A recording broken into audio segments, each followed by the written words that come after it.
All right, good evening, everybody. Can you hear me okay? Yeah, hi. My name is Jeremy Jano. I am a professor in the Department of Government and a core faculty member of the Political Theory Institute here at American University.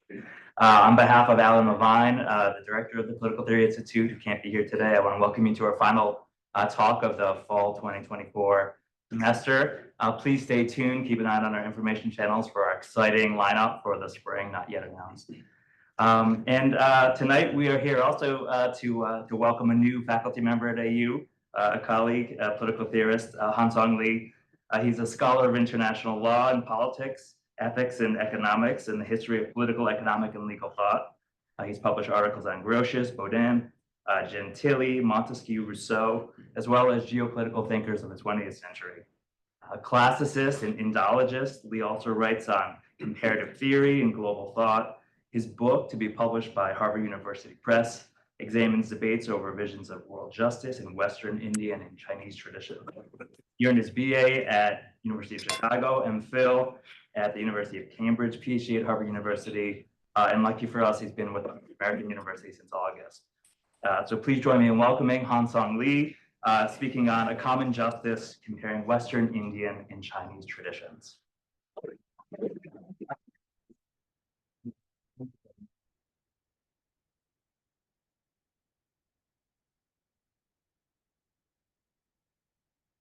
So I will be peripatetic as a philosopher and walk around.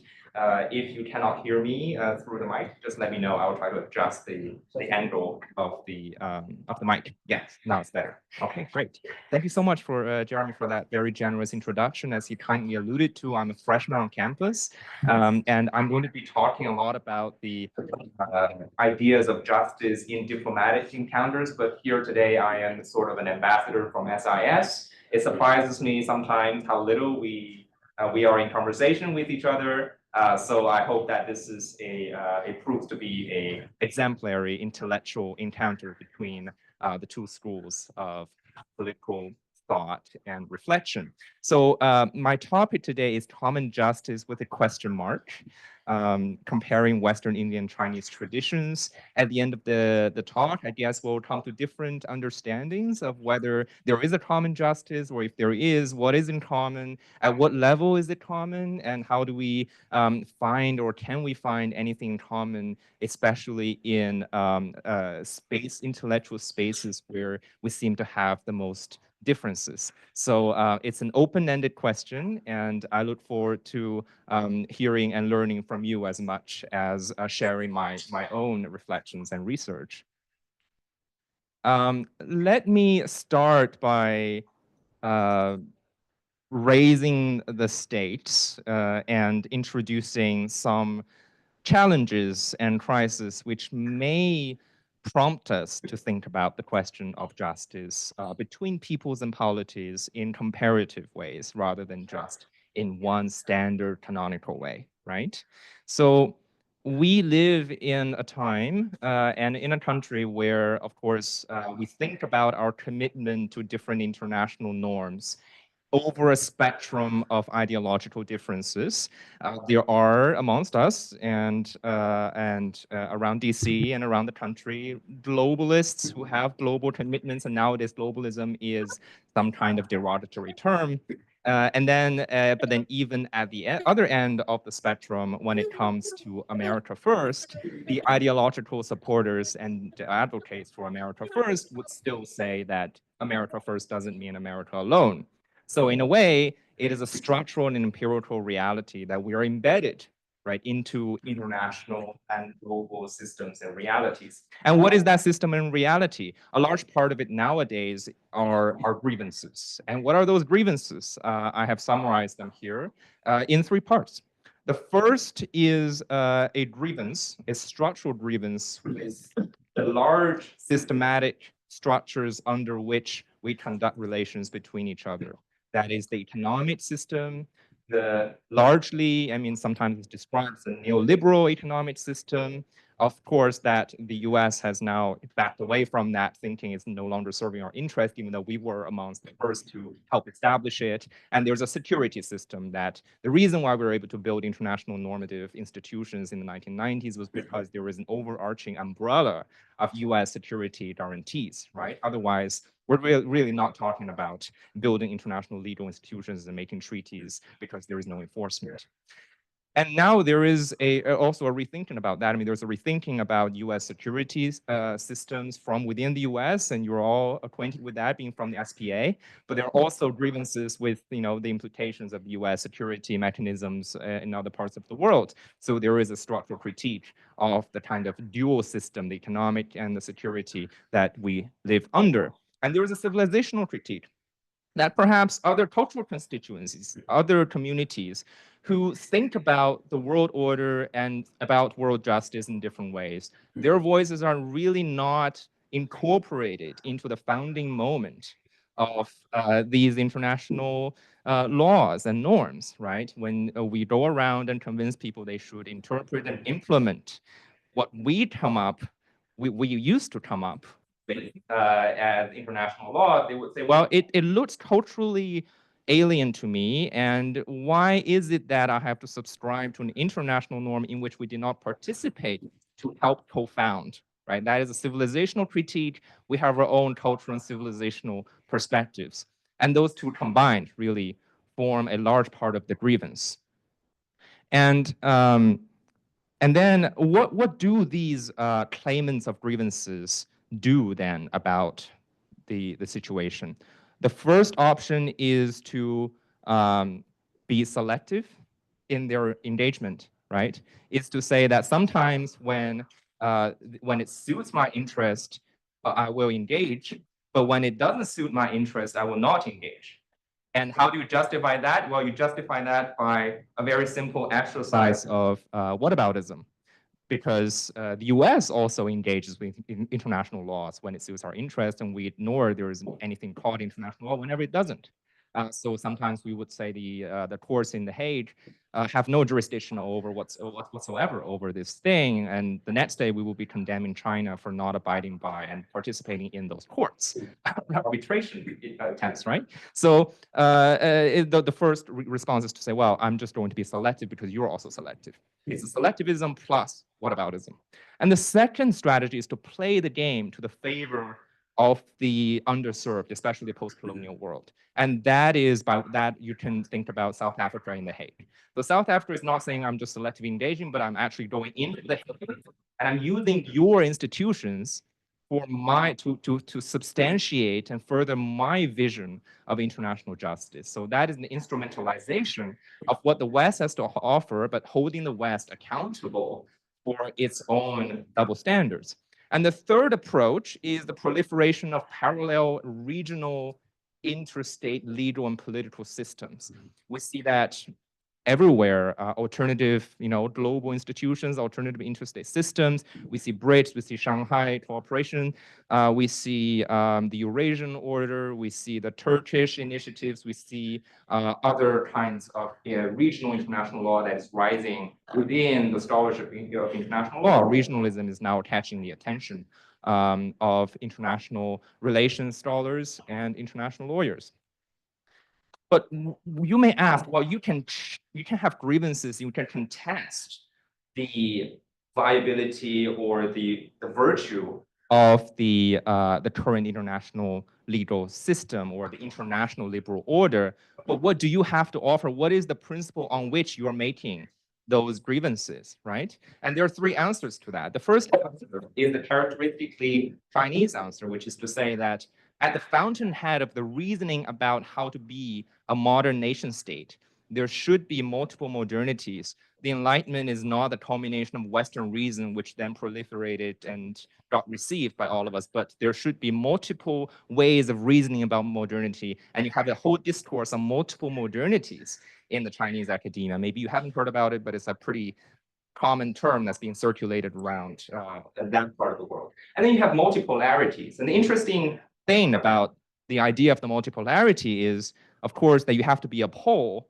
and it takes a lot of resources to be a pole, and you have to choose between different poles, right? Which pole is the pole that you prefer?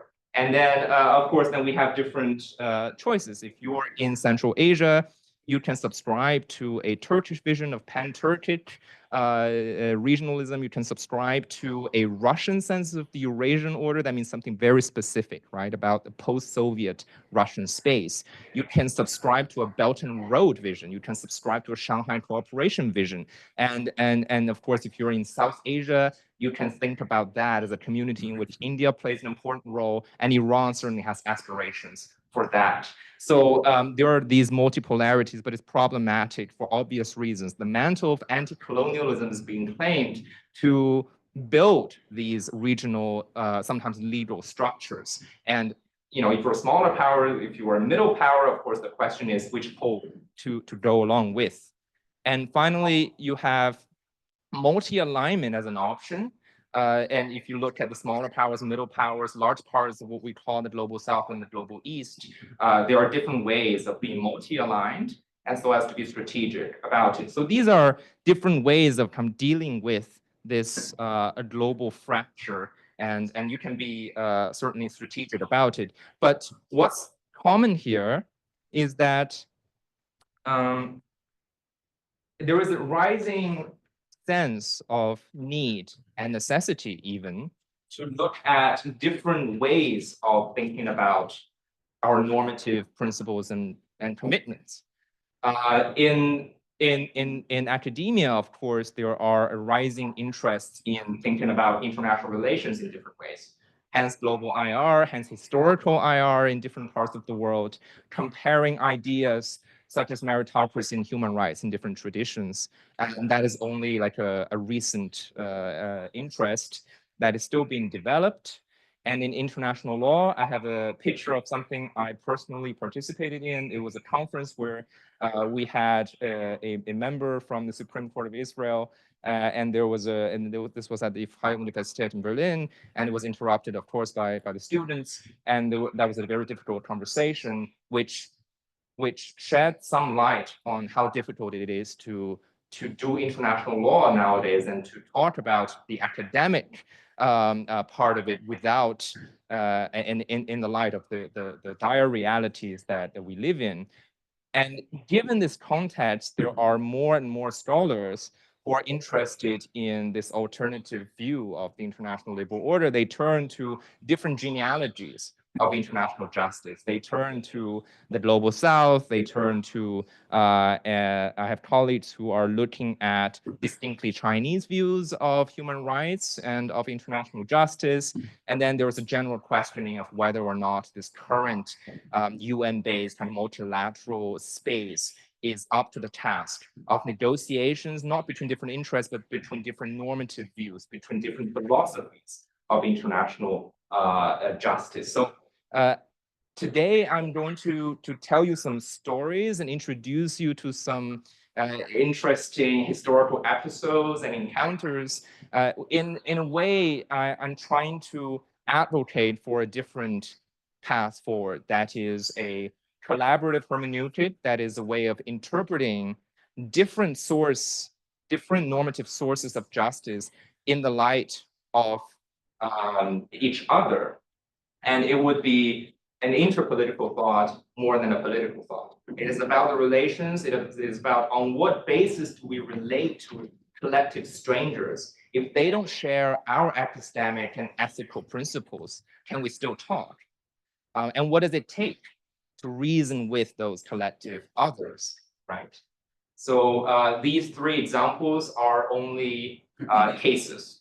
There are certainly more than three traditions of thinking about interpolitical justice, but I use them here just to illustrate how that can be done. So let me start with an example of uncollaborative hermeneutic. And in case you're all skeptical of whether the interpretive exercise of justice can be indeed collaborative, let's start with some cases where we are clearly not talking to each other. Every time there's a Shangri-La dialogue, there will be a conversation between the Chinese and the US general. And the US general will say something. Here we have Jim Mattis, would say something about South China Sea, and the Chinese general will always ask the same question.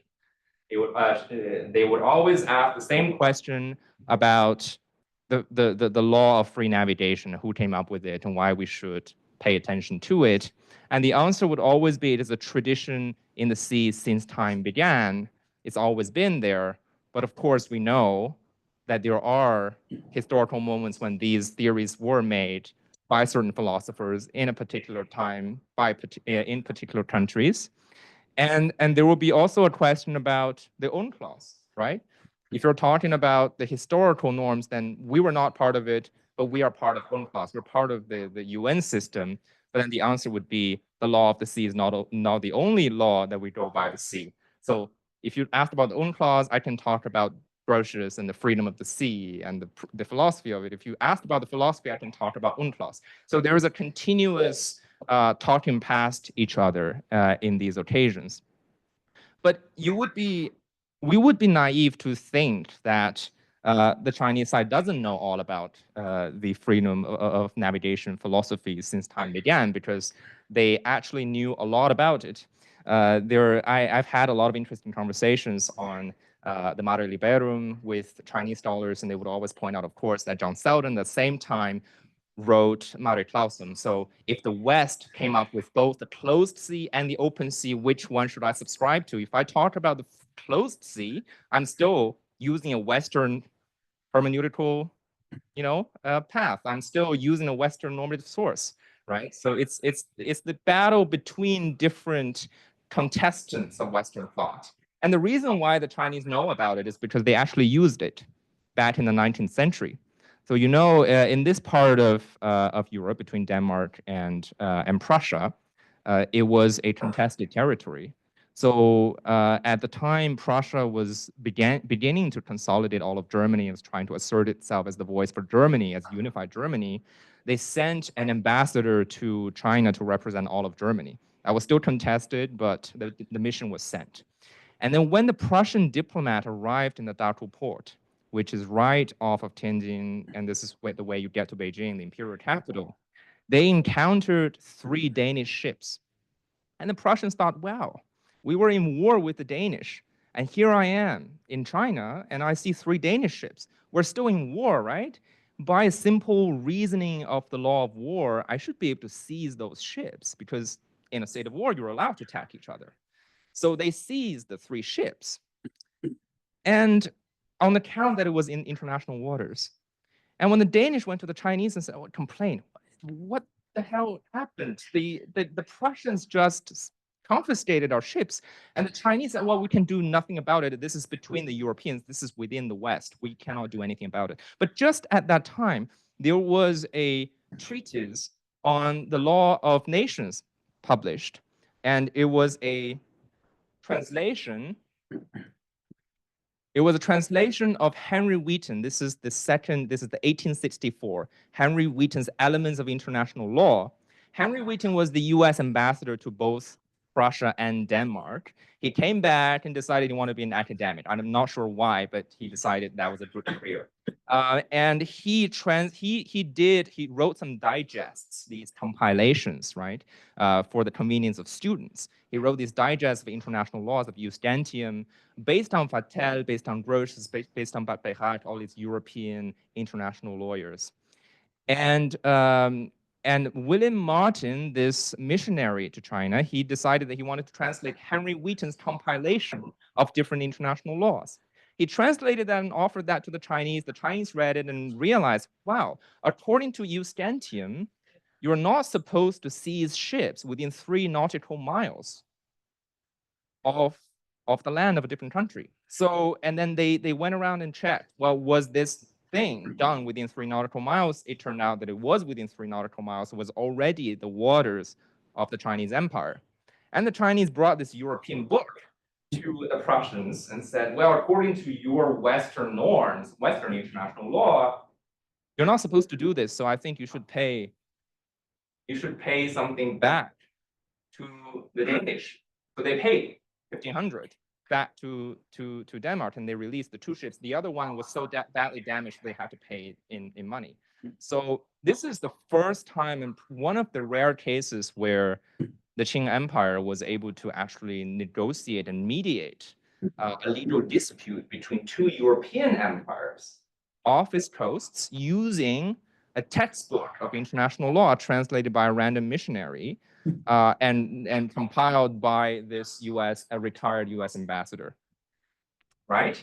And that kind of emboldened the Chinese, and they thought, wow, this is something we can do, right? We can use, this is pretty useful. So they started publishing all these international law books and asked all the provincial bosses and officials to read it. In case they run into something like that again, they can just use the guidelines, and you can do it in a black letter way. You can be an international lawyer and thinking you can enforce it. It actually got enforced, isn't it? It's pretty interesting. But very interestingly, the reason why I think this is a case of collaborative hermeneutic, not just one-sided reception of the other's reasoning, is that the same William Martin collaborated with a Chinese intellectual to translate ancient Chinese international laws into English, which he presented back in Europe and the US, and he published in English. So he looked into the ancient sources of the late autumn, spring and autumn, and early warring period texts, and he found all these norms that were observed by different Zhuhou states. And he thought, wow, this looks like international law to me. And so he translated a digest, a compilation of those back into the West, right? There is an exercise of translating Western international law into Chinese and Chinese international law to the West. So that was that was a very, very interesting exercise. And you can see the influence of that discourse on the jus gentium in diplomatic relations. Let's take the Chinese and Japanese relations as an example. At a certain point, the Japanese stormed a village in Korea. And they justified that action, the sacking of the village and the killing of people in the village, by claiming that they ran out of fresh water on the ship. So by jus gentium, by Western international law, they deserve to get resupplied with more fresh water by the Koreans, but the Koreans refused. So they fired on the Koreans. And the question centered on because at the time Korea was a client state of the Qing Empire, so it was Li Hongzhang, the chancellor of the Qing Empire, who negotiated with his counterpart. The dispute really came down to this question of whether Korea at the time should observe jus gentium. Li was saying, well, maybe they don't have to, right? And the Japanese said, well, they had to. But then when it came to also the duties the Japanese had owed to the Koreans, you should also not have fired immediately if you were denied fresh water. Then the Japanese said, well, maybe the Koreans should have already been in the world of international law. And the one argument that the Japanese made for why Korea was not in international law was that Korea at the time was a hermit state that did not sign any treaties with any other Western state. And the reasoning is that if you haven't signed any treaties, you have not been socialized into the international community. This is a word we use nowadays, international society, international community.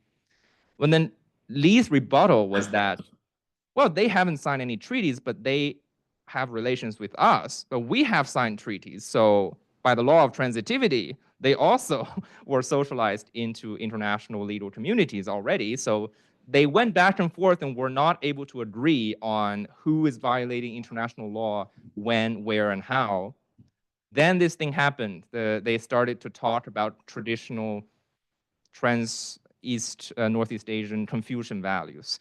The Japanese then accused the Koreans of not being benevolent. We ran out of fresh water. They would have been benevolent enough to supply us with fresh water. So they were not benevolent enough. That's why we sacked the village. There you get another dispute over who was really benevolent here, right? So you see that when they ran into trouble with doctrinal law, they fall back onto some kind of traditional interstate value, something like benevolence. Very similarly, you would, if you look at this, so Ma Jianzhong was the person who was then sent to South Korea to help, to Korea, to help draft a treaty with the US and with Germany. He also, he was trained in Paris, He got his butt from Paris, and then he also was sent to Ceylon. So he had a lot of experiences with different British colonies. So when he traveled to India, he kept a journal in which he talked about his ideas of what was happening to Turkey, India, and the Qing Empire. He thought something similar was happening to all three civilizational powers. And what was that in common? It was not just the vulnerability, it was not the lack of material power, it was the difficulty of negotiating between their own theories, their own philosophies, with the rising normative principles of international order. He thought it was very difficult because they had their own ideas of what the world looks like, but the world is looking like something else. So that inability to really make sense of the different ways of thought is what he thought was a common challenge. Right? And the same phenomenon of not being able to negotiate on doctrinal principles and falling back to traditional values happened at the Tokyo trials. If you look at the Indian judge, Justice Pal, if you look at the Chinese Justice May, when they were struggling to establish evidence in the rigorous doctrinal sense, they fell back onto many different traditional values. May, specifically because he was under pressure from Nanjing to establish the war crimes, he used a lot of ideas such as, you have to look at intent, and what is intent to him? Intent also meant something like your heart. What was coming out of the heart, and a lot of Confucian language is being used in that case that probably didn't speak to the Western judges, but they, for different reasons, the Western countries were also punitive, so they came to the same conclusion. But Justice Paul famously dissented, right? And the reason why he dissented also had to do with how he really believed that we were applying post-Nuremberg trial legal principles retroactively onto something that was more traditional. So he had pan-Asianist views of the historical relations between these different countries that he thought was at least playing some role leading up to the conflict in East Asia. So it was not just a very simple, clear-cut differences between a just, unjust war. There was a lot of ambiguities that's historical and philosophical. So here you have a very, very difficult opinion coming from Justice Paul, which still puzzles us, right? When you read it today, it's still puzzling to reason with him. And you cannot reason with him unless you get into the normative world that he came from. He was not trained professionally as an international lawyer. He taught himself international law, and he comes out of the Hindu tradition. And indeed, he gave his Taylor lecture on the history of Hindu law in the Vedic age and the post-Vedic times down to the Institute of Manu. So he very much still thinks in those terms, and you can find traces of influences between his opinion and his lectures on Hindu law. But here he says something very interesting, which I'd like to take as we march into the actual different philosophical worlds. That is, he believes that the philosophical assumptions underlying the different peoples and governments of the contemporary world cannot be ignored for our present purposes. We must all be equipped with an intellectual realism grounded in the philosophical, economic, and political theory, which defines what we stand for, if we are not prepared to waste our power and influence in the contemporary world. It's really calling for all of us to read into the philosophical assumptions, the epistemic and the ethical principles we bring into such a dialogue. And that is very interesting because nowadays we think that legal norms can be interpreted just doctrinally. We don't have to go into the cultural prejudices. That's something we should do away with. But he's saying we're not ever going to do away with those cultural principles that we bring into the interpretation. So no interpretation can be free of these very diverse normative undertones. So let's then take a look at some of those different normative roles. What could those normative roles be like, and what can we learn from them? Let's start with the Vedic ideas of interstate justice. What does that look like? In the Vedic era, there was a cosmic order of inter-people justice, underpinned by two deities who are actually promulgating and enforcing interstate laws. And famously, they are Mitra and Varuna. And the division between the Mitra and Varuna is that Mitra, still meaning friendship, and metta, and in other languages of South Asian Pali and down to other modern South and Southeast Asian languages, you still have Mitraya, and you have in Latin you also have Mitra, but he then got picked up by the Romans and turned into a deity of friendship between soldiers. But here, you in the Near East and in South Asia, you have Mitra as the deity of inter-people amity and accord. So he goes around between different tribes and forges these contracts of amity. And Varuna's job is to enforce the contract. So if you ever walk back on your promise, if you ever break those contracts between different polities, Varuna is going to find you and bind you up and beat you up. So that is it, how simply and bluntly and brutally this cosmology works, right? Very simple. Not just amity, but also enforcement. And very interestingly, if you read into the Rig Veda, which is the first layer and the most ancient layer of Vedic and Indian thought, you have these references to the Mitra and Varuna being joining people, supporting peoples, and the spatial extent is wide, and it's about a world justice, sense of world justice, and he joins people to people and gives shelters and upholds justice. So there is a very salient interstate dimension, and there is a very salient and it's a kind of global dimension. And with the students, we just talked about another layer of post-Vedic Indian thought, where the language is no longer Mitra and Varuna, but it is of Lokavrta, the law of the world, the norms of the world. And of course, you can have political science, you can have Raja Dharma, the Dharma of governance, but you also have Lokavrta, the law of the world. And by comparison to that, in a riveting exchange between Boeotians and the Athenians, they debated what was it like to observe a common law that were, established since time immemorial for everybody, pasikatistos, for all Hellenes and all of the Hellenes. Nomos toin Hellenon or nomos for the Hellenes, either in the genitive plural or in the dative plural. So the question there was, did the Athenians violate international law by occupying and using a temple, or were they actually upholding international law by preserving and tending to the temple? And here the dispute between Hanuman and Ravana is, if Hanuman as an envoy, as a diplomat, violated the laws of Lanka, which one takes precedence, right?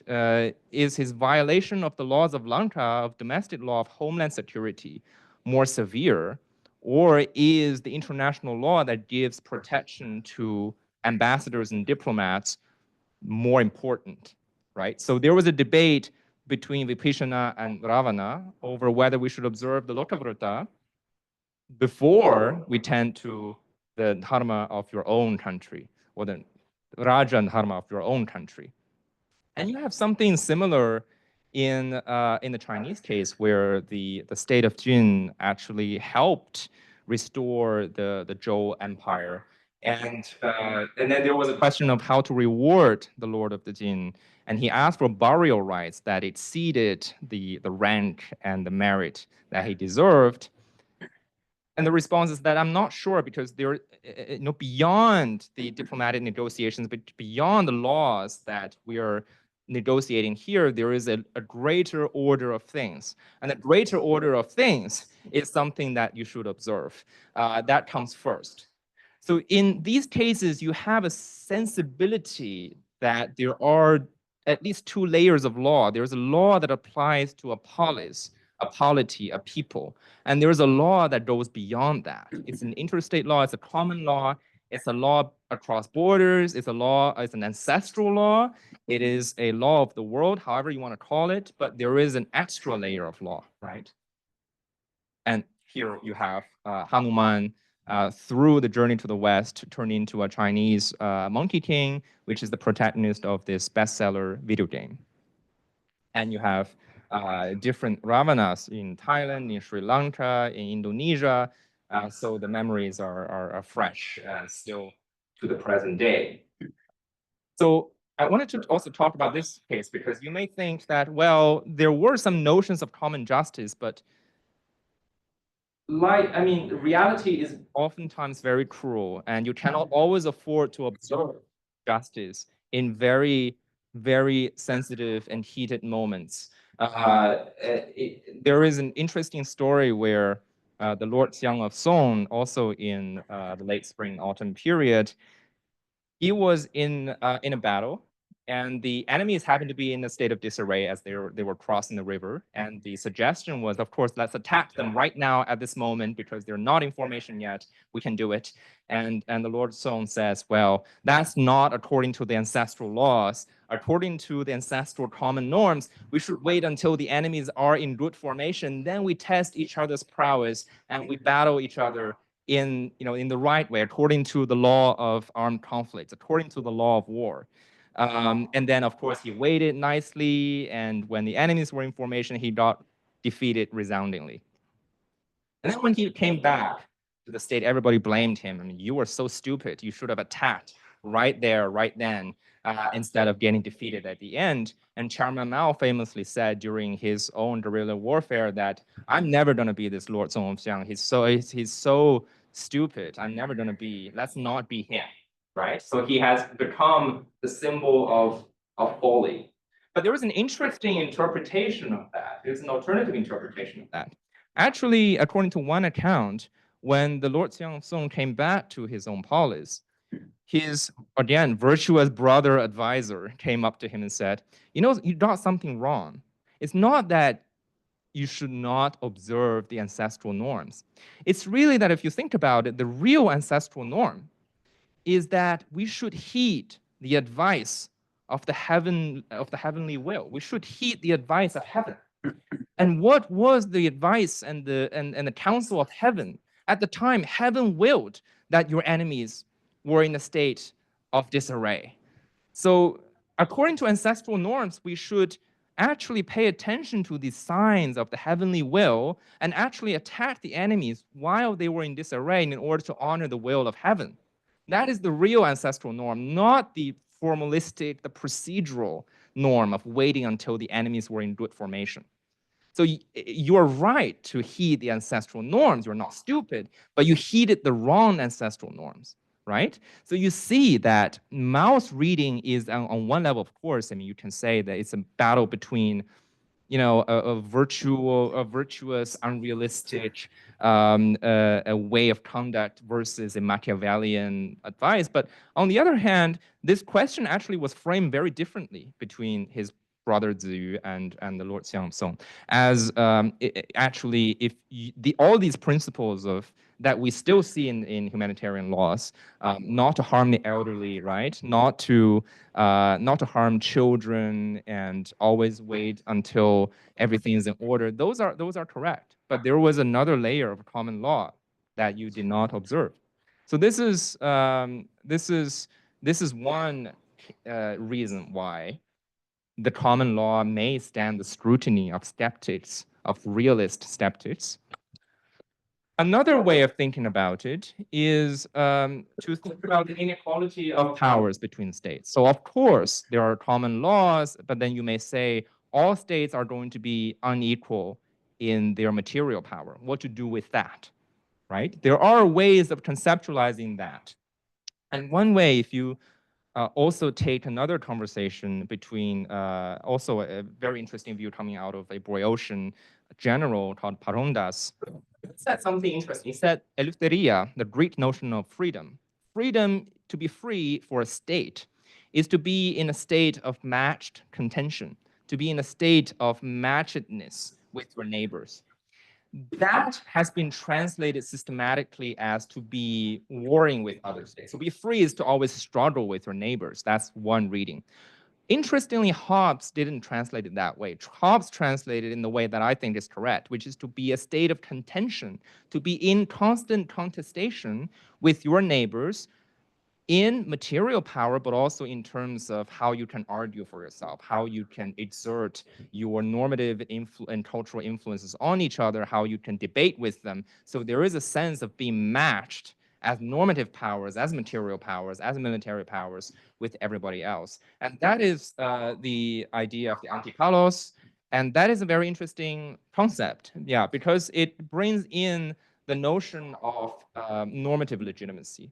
And if you look at the way that, for example, in Kirat Arjunia, one of the other epics in the Hindu tradition, if you look at how Guanzi, for example, it conceptualizes in the Chinese tradition, it's always a competition between neighboring polities. Whichever is able to assert a superior normative power that attracts and appeals to other neighbors, you will prevail. And at a certain point, the bad governance of other states will initiate a process in which your neighbors will decline. And then you will emerge victorious because of the normative power, because it translates into institutional efficiency, translates into better institutions, and translates into better governance, more virtues, more virtuous citizens, and over time that will translate into some kind of difference in material power. So that's the language in which they talked about the inequality of power, right? Because the inequalities are also not constant, they also change. And the reason why they change is because of different ways that you govern the cities and live the collective lives. And the reasons why you would live different collective lives and govern differently is because of the ideas. So in a way, kind of the ancients connected the ideas with the institutions and explained why there are fluctuations in inequalities of power over time. And then you may ask, but the Greeks were talking with the Greeks, and the Chinese were talking with the Chinese. And the Indians, well, I mean, the idea of Rama and Ravana, they were from different parts of South Asia, but I guess they conversed in Sanskrit. If you go to Lanka, supposedly Sri Lanka, you can still speak Sanskrit. What about the Greeks versus the Persians? What about the Chinese versus the so-called barbarians? What about the Dasyus? I mean, there were indigenous South Asians who were also enemies with the Indo-European Vedic peoples. Were they able to talk? There are some indications that that we should not be overly romantic about it, but there are also indications of possibilities. For example, in the Zhou rituals, the ritual laws of the Zhou system, there were a role for the music of the four barbarians. You know something about the Zhou rituals, music was an important institutional and legal component to it. The music of the four barbarians were part of the Zhou, basically, like we can call it a constitutional system, right? And then you also have the Athenians constantly complaining to the Spartans, if you don't take me seriously, I'm going to reason with the Persians. And the verb they use here is homologein. Homo being the same, logein being the verbal form of logos. I can be of the same logos with the Persians. And if you think about the logos being the highest prize of Athenian-based, Athens-based Greek philosophy, and it's all about logos, it's all about being reasonable, being rational, and the whole Enlightenment centers on this kind of modern development of the idea of the logos. I mean, that's how it's also perceived by non-Western philosophical traditions, that you have a lot to say about logos. Then for the Athenians to be able to say that we can be of the same logos, not with you Spartans, but with the Persians, that's quite big. That's a big statement, right? So I think, I mean, if you have the laws of the four barbarians, and if you have the same logos between the Athenians and the Persians, certainly Alcibiades, certainly Themistocles, these famous people have, Pausanias famously, they were all interested in Persian laws. Actually, Themistocles was able to be a magistrate in Persia. He was able to actually arbitrate cases based on Persian law, supposedly. So it's not impossible. We can cross some normative boundaries.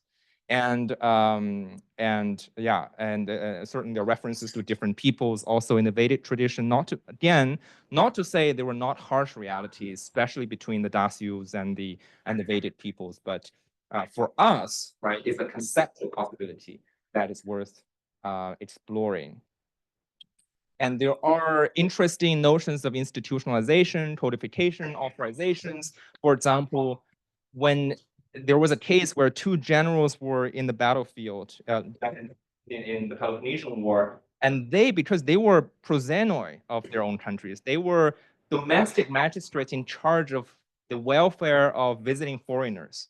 So they were kind of in charge of protecting the foreigners when in their own cities. So they knew foreigners better. And when they go into the battle, they say, okay, these are the people whom I was dealing with as a magistrate, as a bureaucrat.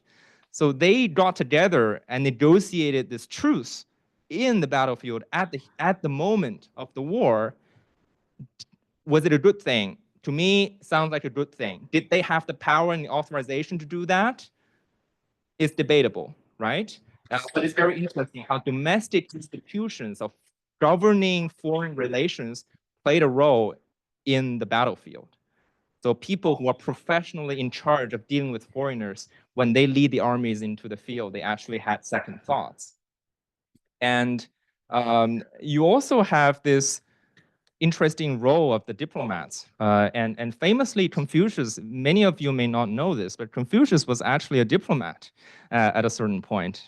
He was not able to keep the role for too long, but he did pretty well while he was in the job.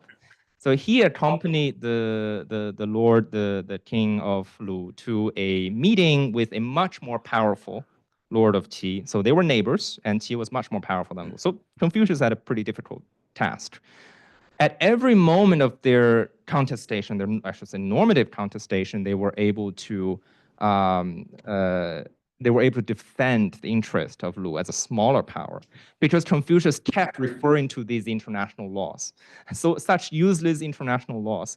But at every moment, he argued ferociously, sometimes combined with realist languages, sometimes using deterrence languages, sometimes citing, the resources they had, but using very much speaking in the language of the Zhou rituals. So his knowledge, his superior knowledge of the Zhou rituals helped him battle their way through this treaty. They ended up signing a treaty that was not unfavorable to Lu. I mean, they were not able to score a huge victory because of structural constraints. I mean, you are a smaller power after all, but they didn't lose anything because of Confucius' intellectual bravery. And funnily, there was a think tanker that was helping. There was like a national security advisor to Qi who was telling the king that, don't worry about this Confucius. He only knew about morality. He didn't know anything about diplomacy. So when he comes, you'll see we're going to store a big victory. But it turns out that the legal knowledge, the ritual knowledge, was also pretty useful in a diplomatic context, right? Of course, also you have to assume a certain layer of common understanding about what those rituals are. But very interesting, I think Confucius achieved most in his career as a diplomat. So I'll quickly go over the different kinds of treaties and the nomenclatures of it and the types of it before we start a discussion. There are treaties of togetherness, I mean, just in terms of how we call it.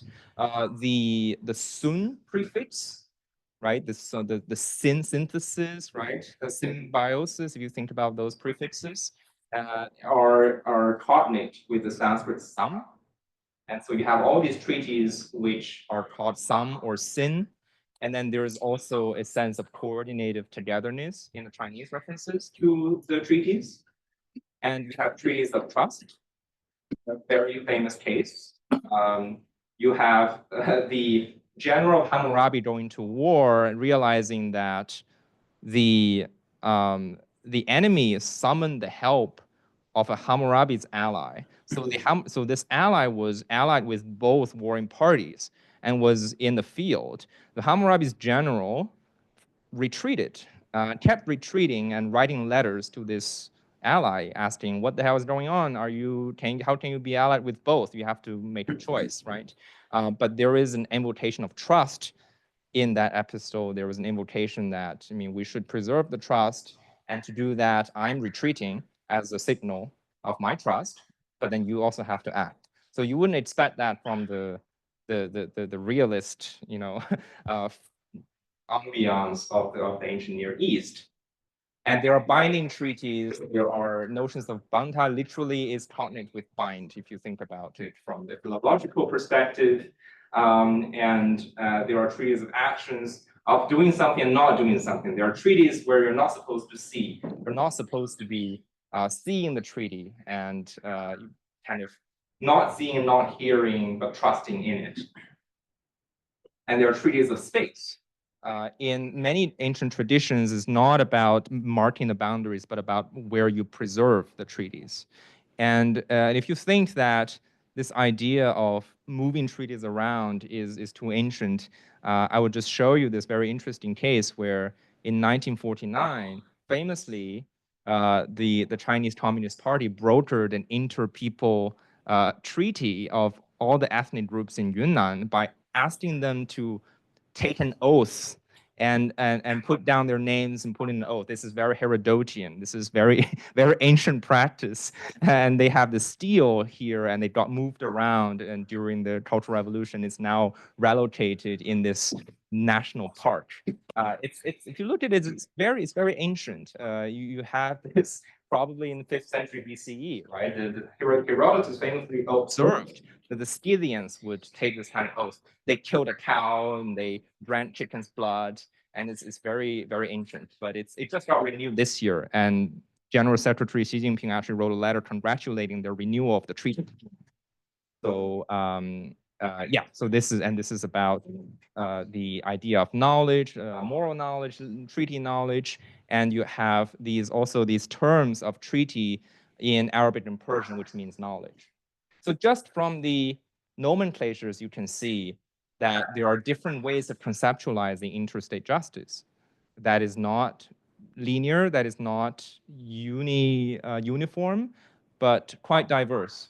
And if you look at the way, for example, the Tang Dynasty and Tibet signed a treaty, they invoked the gods of both empires. So all the Buddhistic gods that I guess both sides recognize, they're also river gods. The Tibetans had, the Chinese didn't have.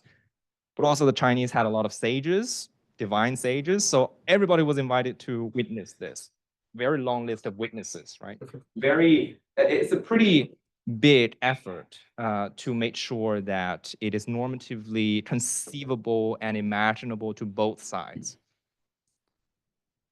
And in early modern South Asia, there was a question of interfaith, not just intercultural and interstate treaties, but also can you have those relations with people who have a very different religious cosmology, hence a different conception of justice. So there are interesting Sinti, Balochi, and eventually like Urdu romances where different states entered into relations because of love.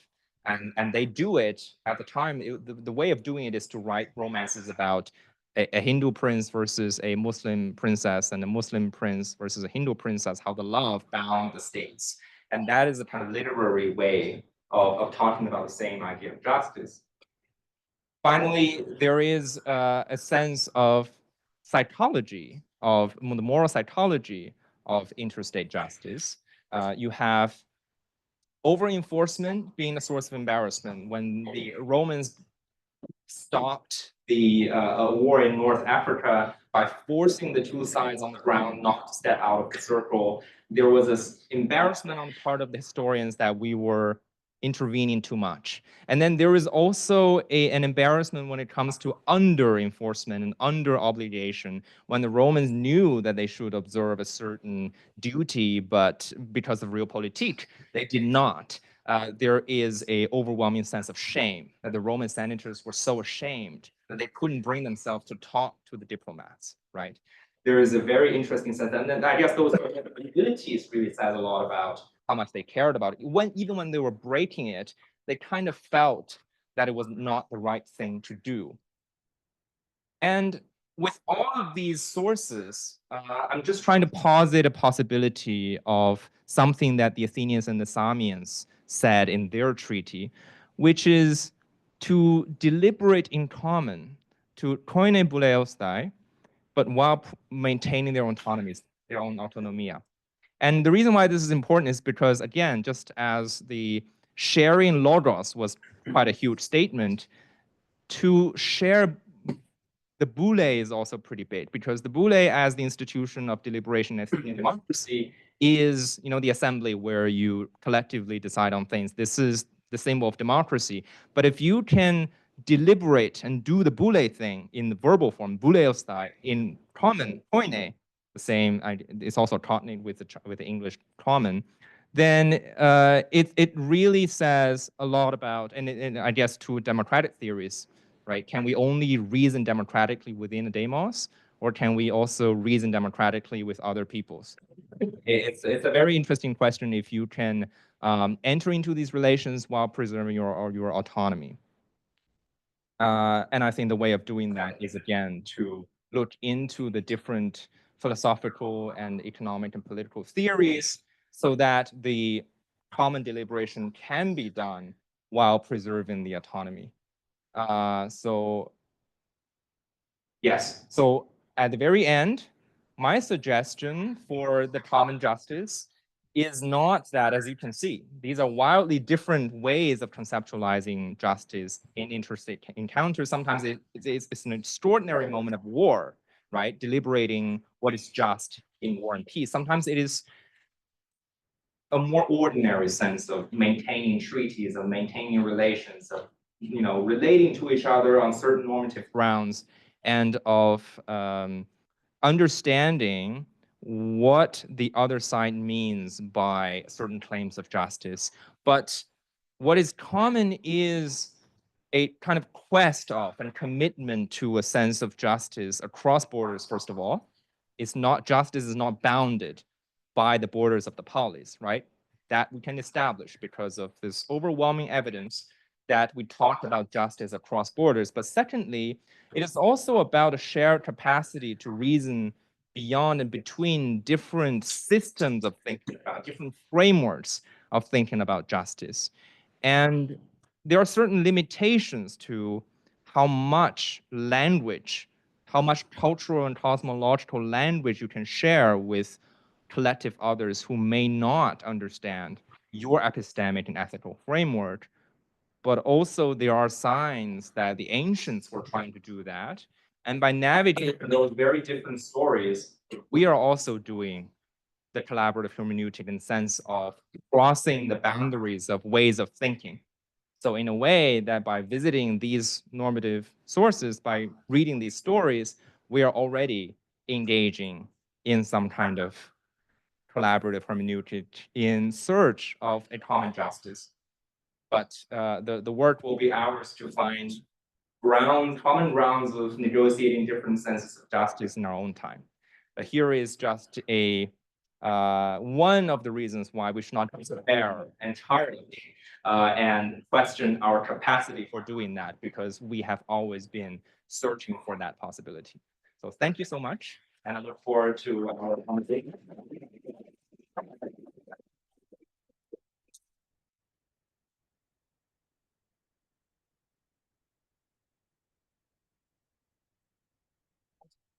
So it's our tradition, as you all know, for students to ask the first question. So take it away, students, and I'll leave it to Professor Li to call on them.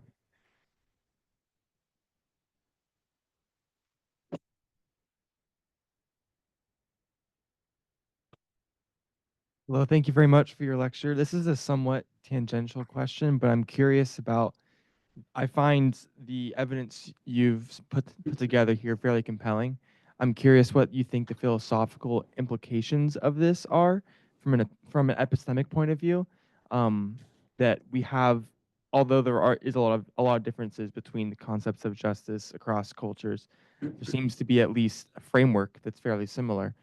Do you think that this framework comes along because of a kind of like rationalist, like there's something innate within humanity that gravitates towards these things? Or do you take the kind of more empiricist route that maybe our experience is similar enough that we've developed these similar like grid lines or frameworks for living together? Or is it a combination of the two? Yeah, I think it is a combination of the two, but it comes out of the common experience of puzzle solving on the ground, because there are always puzzles that come to you. For example, when you cross borders, how do you negotiate between different practices once you are encountering a totally foreign polity? That puzzle is shared, right, in the three thought worlds, because they were also worlds of very different and multiple polities from within. So these are three universes of plural states. So that's why they had this common experience of constantly encountering collective strangers and collective others. And when puzzles arise, they were grappling with it, they were struggling with it, because once you have some kind of agreement with your neighbors, you don't have that agreement with the faraway peoples. And then what do you do with that? And you have to argue with them, you have to debate with them. What language do you use to debate with them? So those are the common experiences of puzzle wondering and puzzle solving. And then, of course, when we are confronting these puzzles, the fact that we come up with similar normative relational norms, I guess, testifies to some shared humanity at that level, but not at the content level, but at the approach level. For example, we talk in similar languages of ethics and expediency. Sometimes it's expedient for me to do this, but it's maybe not ethical. Sometimes we talk in the language of love, different kinds of love, neighborly love, collective love, self-love, universal love, and negotiating between different loves. We talk in terms of hospitality. In the Judeo-Christian tradition, there is hospitality. There in the Vedic and the classical Indian and Hindu tradition, hospitality is a major norm that structures interstate relations. You are treating the other state as a guest, just in the way you treat a foreigner as a guest. In the Chinese tradition, a foreign state used to be called literally a guest state. As a bin or as a ke, and there are differences between those two guests. You can be a better guest, you can be a closer guest. So the idea of guestship, right, is common. So the fact that we came up with similar languages of love, of guestship, of hospitality, of ethics, justice, expediency, that are more or less cognate. They're not directly translatable from each other, right? But they're more or less understandable. And when I talk to you about it, you can understand more or less what I mean by those. That testifies to some kind of shared humanity. But this is a very, very rudimentary sense of shared humanity. But we come up with such plural and different ways of solving these puzzles. I think that is that difference is really a source of it is really a source of intellectual wealth that we should learn very much from the differences. But then there is a common basis for why we are even curious about how others solve these problems. And that curiosity, I guess, is something that we have in common. Thank you for this wonderful question. I have a question and somewhat goes off of the previous thing, and Yeah. I'd say it's a little bit opposed to some of what you've said. Yeah. I'd like to know how much you value, let's say, the usefulness or practicality of such theories. Yeah. Like just to put into context, let's say China's actions in relation to the Dalai Lama in the 1960s. I'd like to ask how much you think pragmatism or, you know, a quest for let's say, a more territorial space or even natural resources can override principles as you've articulated here. Yes. Okay. So I mean, it is a question that falls into the question of ethics and expediency, right? So, I mean, to the first response to the question is that this tension between ethical principles of justice and what is required, expedient, and necessary is already something that the ancients have been grappling with and then we're still grappling with, right? So that's response number one. Number two, there is a problem here that we are not always the faithful intellectual heirs to our own tradition. So it's not to say that the modern Greeks or the modern Mediterraneans, modern Europeans, or the Euro-American world is a faithful heir to the, the classical political theoretical tradition. I'm not saying that. And it's not true that a particular Chinese dynasty or a particular Chinese regime is the faithful intellectual heir to its own tradition.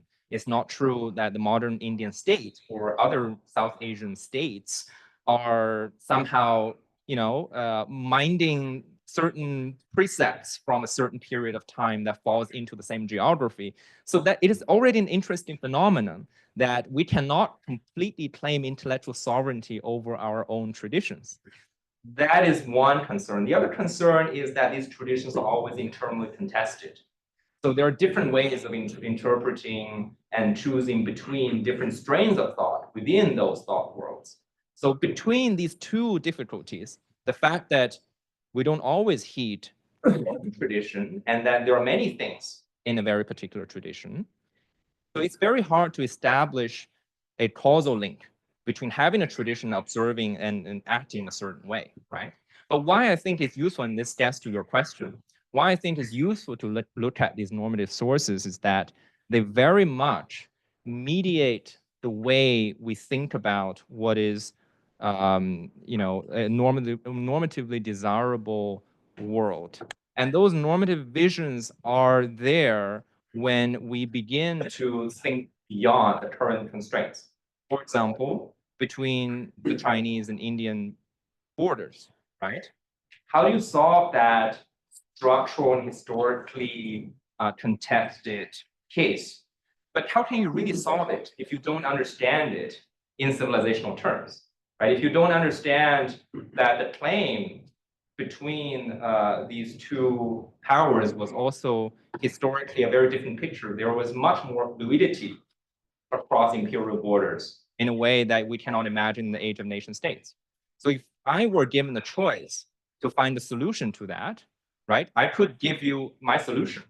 My solution would be demarcate the current line of control, extend it in both ways to a certain point, and then designate it as a Devakshetra, as a land of the gods, because on the Chinese side, the claim is through Tibet.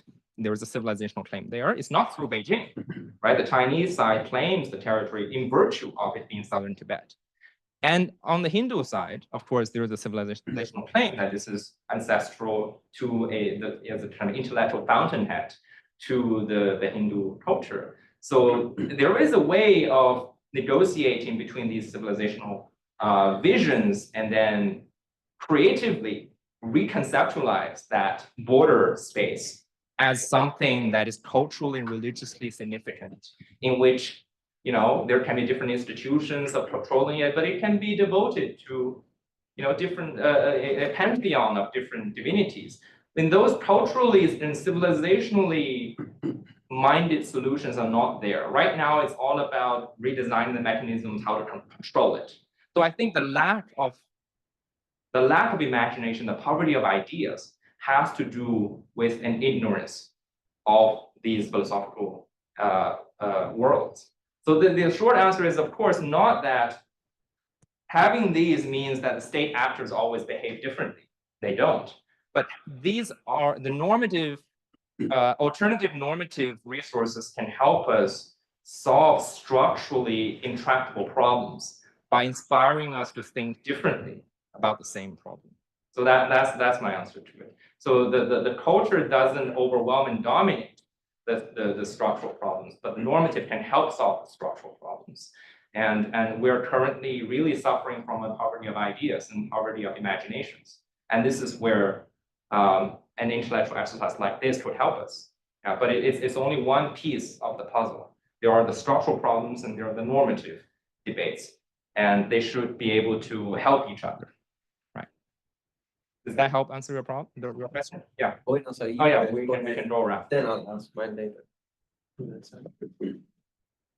Hi, I'm curious about the role of language in common justice. So, with all the theories about how language helps conceptualize reality, I'm wondering how that's functioned in finding common justice historically, and then presently, does the development of English as a lingua franca, does that help common justice, or does that contribute to the issues of focusing too much on Western liberalism?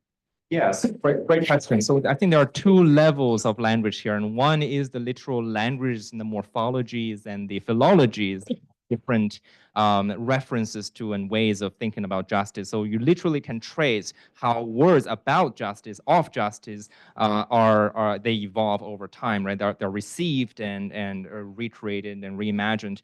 And then there is also a language in terms of discursive language, in terms of the way we talk about, the way we contest it. And for example, how the Greeks debated with each other over the same concept. Are they talking about the same thing or not?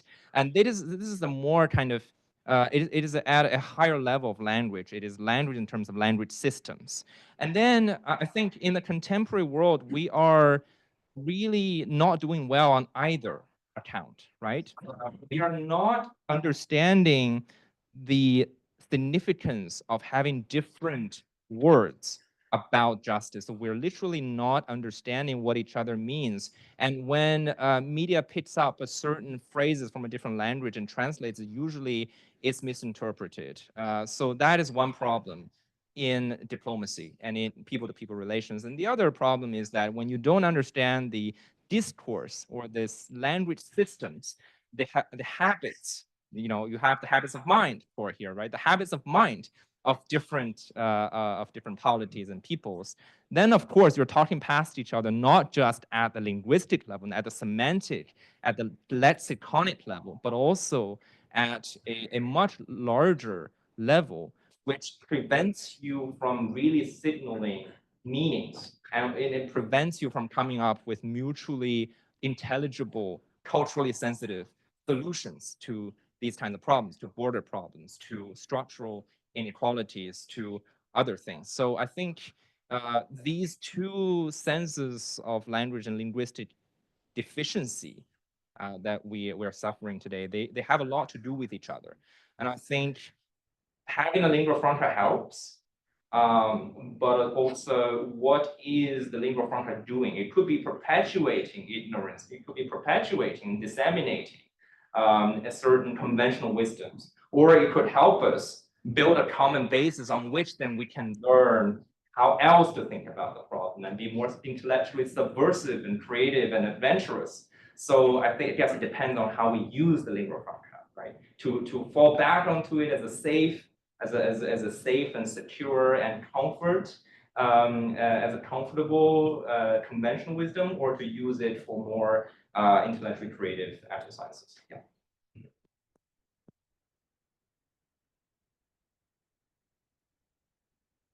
First of all, Professor, thank you for your lecture.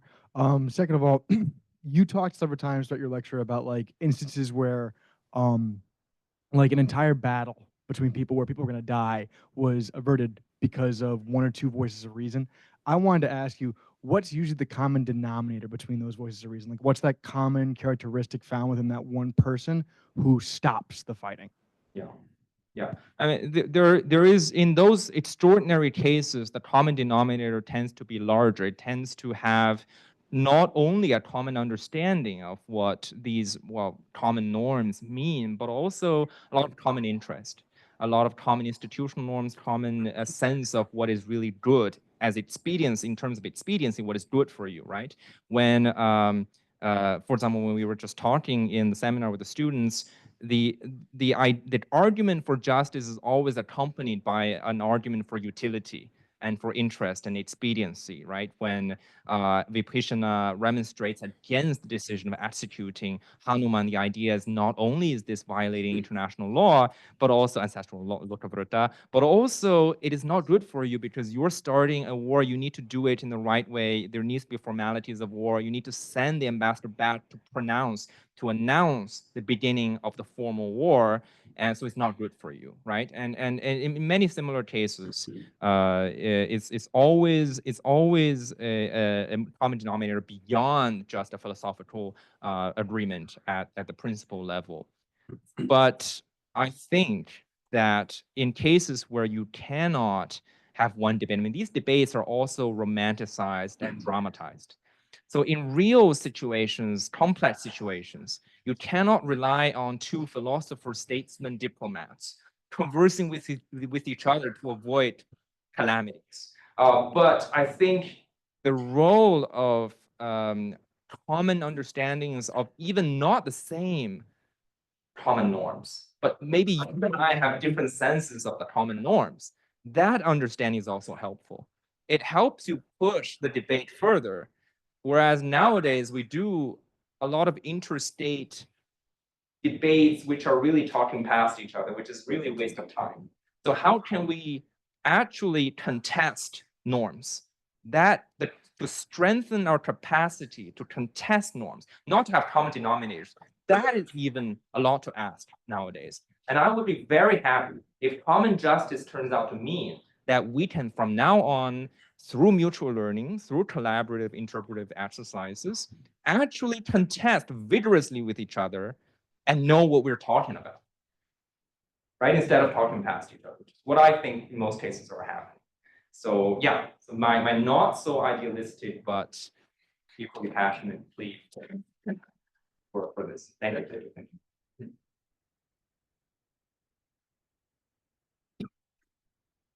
For speaking today. So you talked about the IR and the Hobbes translation that the nations freedom. It reminded me of like David Hume's balance of power, the idea in IR that like some level of equilibrium is beneficial to like a productive state of IR.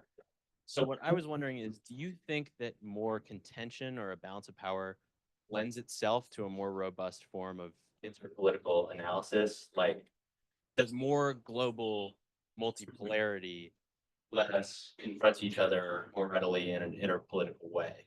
Yes. Yes. And my responses are twofold. One is through traditional languages, I talk about the social science of agreement and disagreement, conformity and non-conformity.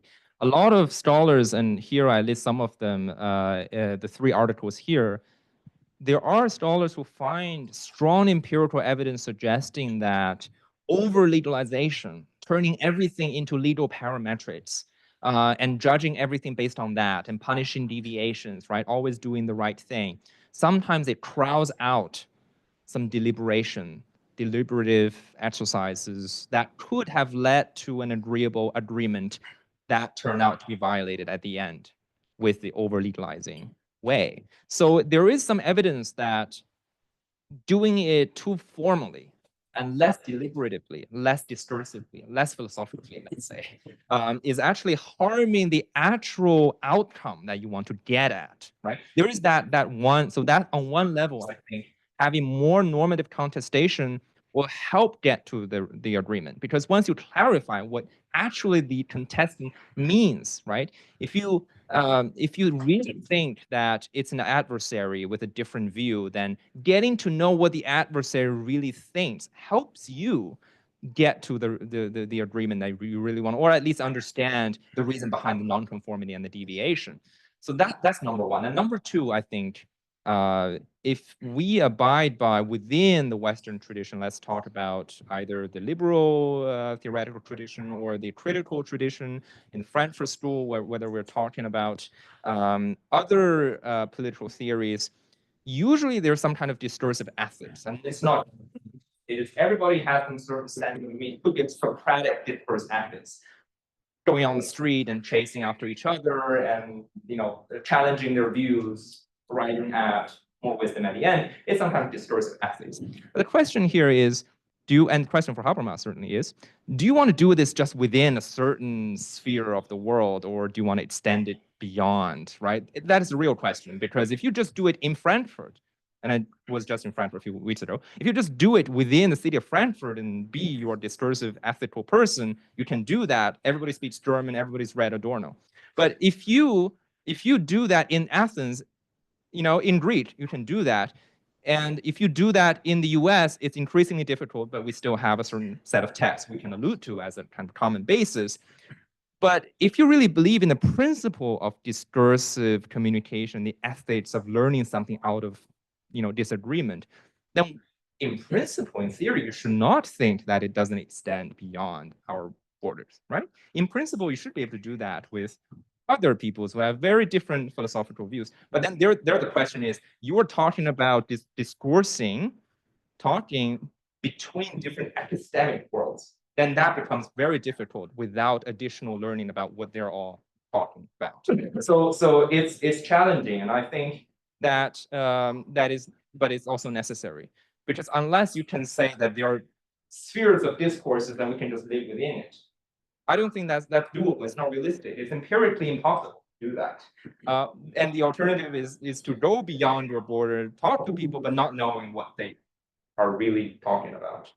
So I think given the reality that we are forced to be a part of the world, to be a part of the loka, knowing a lot of the loka actually helps you being in the loka.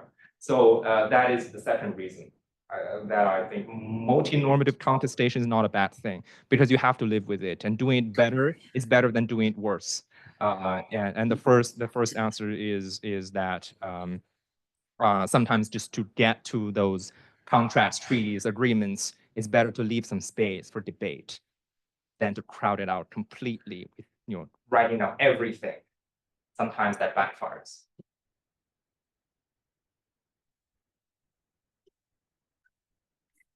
I'm curious because we've talked about the necessity for like normative deliberation to have really successful mediation in various instances of conflict or like border disputes or whatever, and you have the need to really learn the context in which a certain thing is happening and really being able to like, okay, we're going to talk it out and we're going to figure out, hey, why are you wanting this? Why am I wanting this?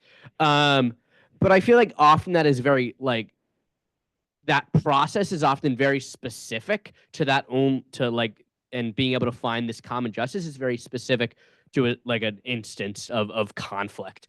So I'm curious if you think like it's possible to have a more like a consistent kind of system of common justice kind of for the world in a way, kind of that like things like maybe like the Hague or whatever are not necessarily doing as successfully right now.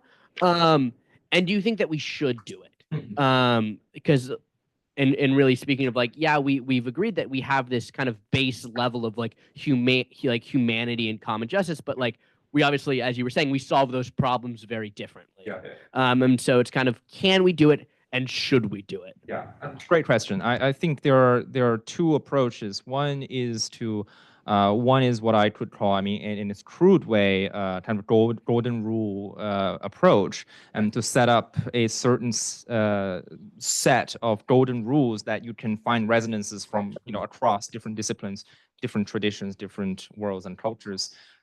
There, I think we need to do it to a certain extent to establish the common ground, to reason together, but there is also a challenge to the golden rule approach. And this could be a golden rule from golden age approach, from the Casparian kind of as you age, right? It's not what I do, and because of this challenge, which is when you find a golden rule that resonates in each tradition, usually when you go into the context, as you say, the golden rule means something different in each context. So you're not really sure. I mean, there is a golden rule of reciprocity. That's the most golden rule you can find out of all the golden rules. But even there, in the Judeo-Christian tradition, the Buddhist tradition, the Confucian tradition, they also mean very different things because they were invoked in specific contexts of problem solving, and they mean very, very different things. So you always constantly come up with golden rules and then run into this problem, people saying, well, I'm not sure. And so I guess there is a more unstable way of doing things, which is to say that I'm going to learn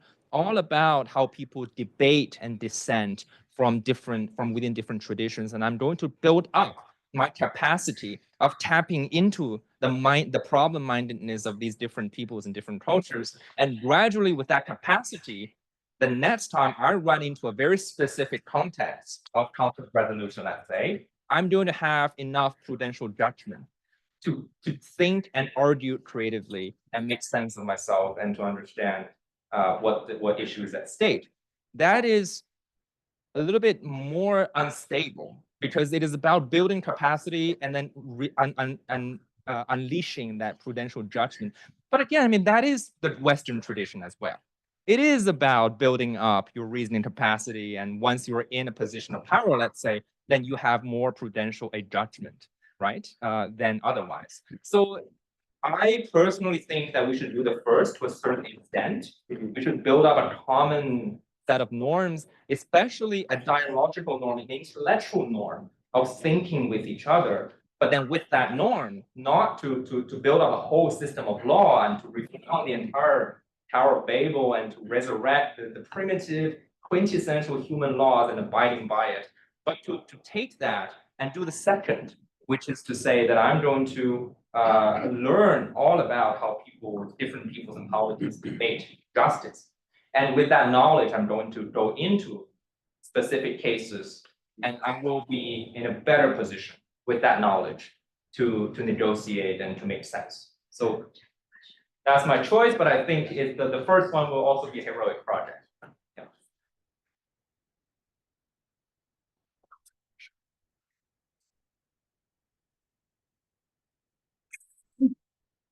Thank you so much. So when I heard you criticize gently Habermas, my ears pricked up because I've been teaching Habermas to students this week, so I feel obliged to defend him. So your criticism seemed to be that Habermasian discourse theory is quite parochial. Right? There's a sphere in Frankfurt, for example. But it seems to me that the discussion you've led refers also to a quite parochial sphere, which is that of international lawyers and diplomats. And so my question is, what makes us think that the results of those kinds of deliberations are in fact what you call common justice and not simply a modus vivendi? I think it's great for diplomats to engage in the kind of thoughtful translation of ethical norms that you're describing. But I could imagine a defense of that practice simply on the grounds that that makes them more effective diplomats. So what is there in the theory that guards against the slippage from common justice into simply power politics? Wonderful question. First of all, I'm not criticizing Frankfurt School for being parochial. I'm saying that if you really are serious about the discourse ethique, then it should be extended, right, into wherever there is normative deliberation debate. So that to do the Frankfurt School thing well, or to do the democratic theory well, you still have to think about interdemos, right, internormative deliberation. So I think it is actually very Frankfurt extended to or it's just that we don't practice it enough. The criticism is towards those people who think that, well, this is just a Western tradition. I'm criticizing the parochial use of the Frankfurt School. But then I think there is also an argument to be made about this not being only applicable to diplomats and international lawyers. Of course, I'm trying to tell them because they're the most doctrinal and stiff-minded people who think that they already have the doctrines there and it's the black letter approach. I have the law here and I have the protocols here, not questioning the normative basis of that law or that protocol, right? Where did it come from? There is not a second thought about that. But then how do you, at the people level, right? How do you treat foreigners? How do you treat, do you invoke the ethics of hospitality, right? In Germany, you call the migrant workers guest workers, but without invoking this, without really thinking about the ethic involved in guestship. Why do you pretend or assume that there is a guest identity involved when actually, in practice, we don't actually practice hospitality? And certainly, there is still a lot of that notion of guestship at the street level, right? So, and then the idea of love, right? It could also extend beyond the diplomatic establishment to something much broader. And the idea of ethics and expediency could be also come down to everyday prudential judgment of what to do and what not to do, what is the right thing to do. So I think ideally this would be a common justice in the sense of being common to all scenarios, because there is ethical deliberation, right? Every time we encounter a different other with a different normative kind of background, it may happen at the negotiation table, it may happen at APEC, but I think it actually happens more outside of the very rigid and strict context of The Hague or of diplomatic missions. So I'm not only open, but I'm enthusiastically embracing the possibility that we can do common justice without and beyond the strictly kind of boring affairs space. So yeah, so it's common justice also in the sense of a common appeal. Yeah, but thank you so much. That's wonderful. Yeah. We have Neil on Zoom. He said, often in negotiations, individual parties dig into positions instead of addressing the concerns of parties. That's true. That's true. But I think well, that's very true. But the positions they come from a different. They always come from a kind of a thought world, right? The positions are there. You may have inherited. You may be pushing for a certain position because of a perceived sense of interest. And I'm just saying that we should unpack the black boxes of perceptions of what is in your interest. I mean, what is in your interest is also influenced by the normative system and the epistemic, like how do you know it's your interest, right? Who told you it's in your interest? And what, in the memory, in the historical memory of what do you think is in your interest? I'm just thinking we should unpack these normative historical boxes. But of course, the two sides insist on their positions, and that's why it's contested. And to contest better, we need to open up the back the backstory of those seemingly intractable mindsets. Yeah. So yeah, I'm not saying that you can somehow speak Sanskrit and Chinese and Greek together and impress your adversary into relenting. That's not the goal, right? The goal is to see, oh, okay, I see that you come from a different historical memory, a different way of thinking and knowing, and this is your position because of these historical and ethical reasons. And here are mine. Try to understand these. And here are some ways I think we can do this differently. And so that is the limited, very conservative, I guess, approach that I have in this episode. Yeah.